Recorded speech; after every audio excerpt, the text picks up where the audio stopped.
একটা গাছে একটা গাধা বাঁধা ছিল। শয়তান এসে বাঁধন খুলে দিল। গাধা ছাড়া পেয়ে এক চাষির ক্ষেতে ঢুকে পড়ল এবং যা পেল তাই খেতে শুরু করলো। চাষির বউ গাধাটিকে দেখতে পেল এবং সে পুরো ক্ষেত নষ্ট করে দেবে এই ভয়ে চাষির বউ একটা বন্দুক এনে গাধাকে গুলি করে মেরে ফেলল। এবার গাধার মালিক মৃত গাধাকে দেখতে পেয়ে ভীষণ রেগে গেল এবং সেও একটা বন্দুক এনে চাষির বউকে গুলি করে মেরে ফেলল। চাষি ঘরে ফিরে দেখল তার স্ত্রী মৃত। রাগে এসে গাধার মালিককে মেরে ফেলল। গাধার মালিকের ছেলেরা তাদের বাবাকে মৃত দেখে চাষির ক্ষেত জ্বালিয়ে দিল। এবার চাষি বদলা হিসেবে মালিকের সব কটা ছেলেকে মেরে ফেলল।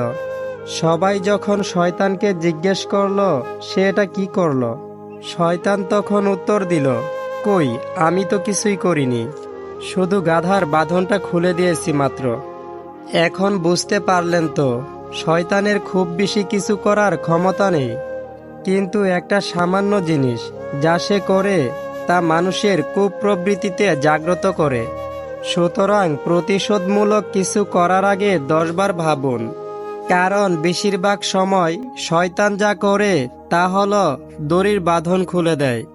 সুতরাং বোকার মতো লোকের সাথে লড়বেন না। আপনি যা করতে পারেন সেটা হলো গাধাটিকে আবার বেঁধে দিন, শয়তান নিরস্ত্র হয়ে পড়বে।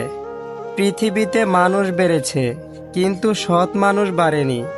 শিক্ষিতের হার বেড়েছে কিন্তু সুশিক্ষিতের সংখ্যা বাড়েনি। আইন বেড়েছে, অপরাধ কমেনি।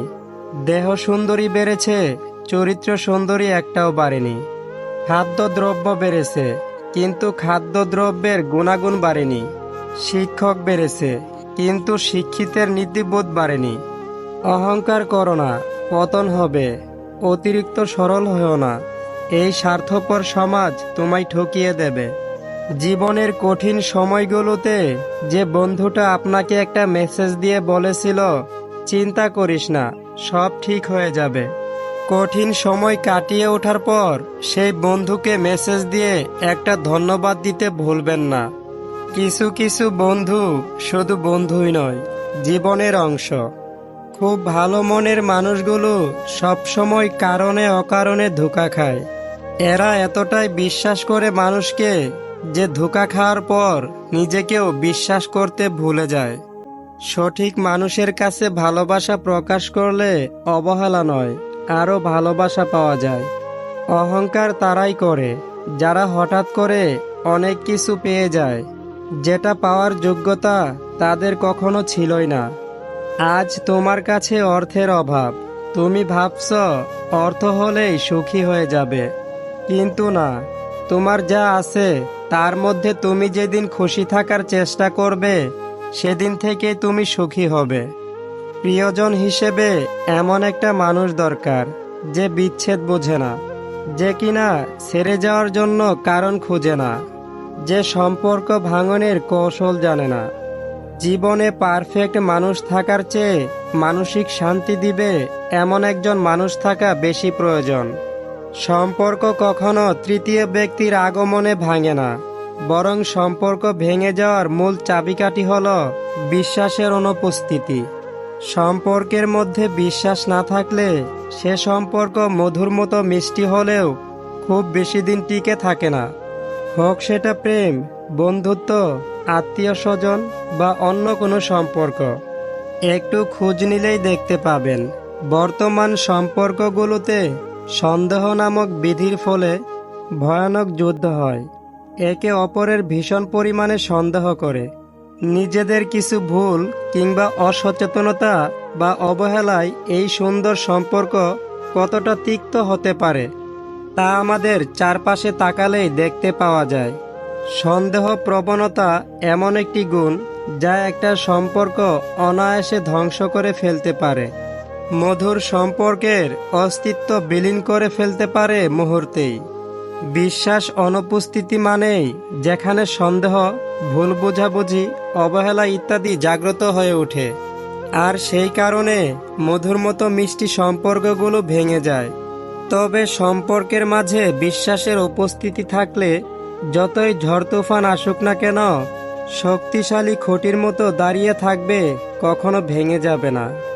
সম্পর্ক শেষ হয়ে গেলেও যারা দুর্বলতায় আঘাত করে না, তাদের প্রতি শ্রদ্ধাটুকু থেকে যায়। মনের বিরুদ্ধে গিয়ে সব মিললেও শান্তি মিলে না।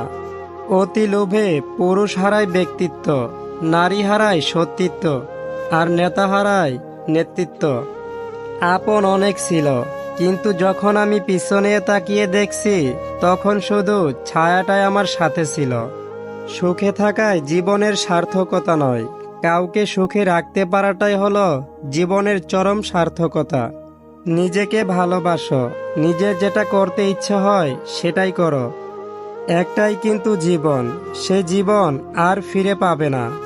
অন্য কাউকে কাঁদিয়ে তুমি যতই সুখে থাকো না কেন, মনে রেখো তোমার নিয়তি একদিন তোমাকে ঠিক কাঁদিয়ে ছাড়বে। শরীর খারাপের জন্য ডাক্তার পেয়ে যাবেন, মন খারাপের ডাক্তার কোথাও নেই। তাই হয়তো মন খারাপটাই বেশি দুর্বল করে দেয়। নিজেকে শক্ত করতে হয়, সস্তা নয়। প্রতিটা মানুষের আত্মসম্মান বোধ আছে, হুট করেই কোনো কিছুই হয় না।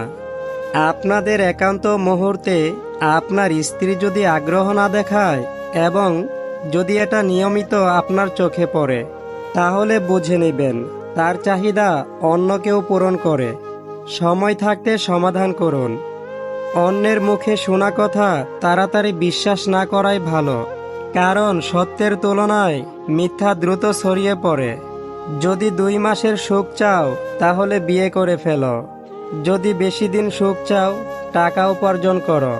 যদি সারা জীবন সুখ চাও, তাহলে আপন কাজকে ভালোবাসো।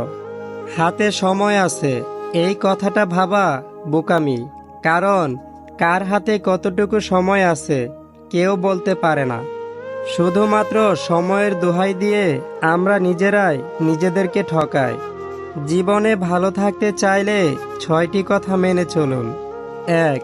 টাকা ইনকাম করতে শিখুন। 2. অতিরিক্ত মায়া ত্যাগ করুন। 3.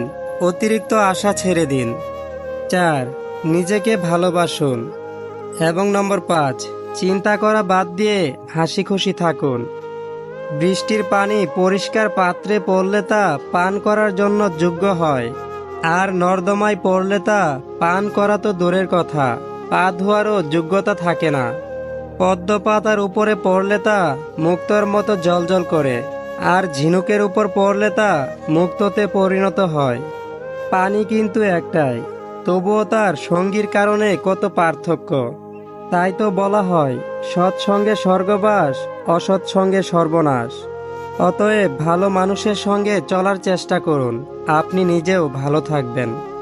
সব সময় সবাইকে সৎ কাজের আদেশ করুন এবং অসৎ কাজে নিষেধ করুন, দেখবেন ভবিষ্যৎ সুন্দর হবে। তো বন্ধুরা, আজকের এই ভিডিওটি এই পর্যন্তই। ভিডিওটি আপনাদের কাছে কেমন লাগলো তা অবশ্যই কমেন্ট করে জানাতে ভুলবেন না।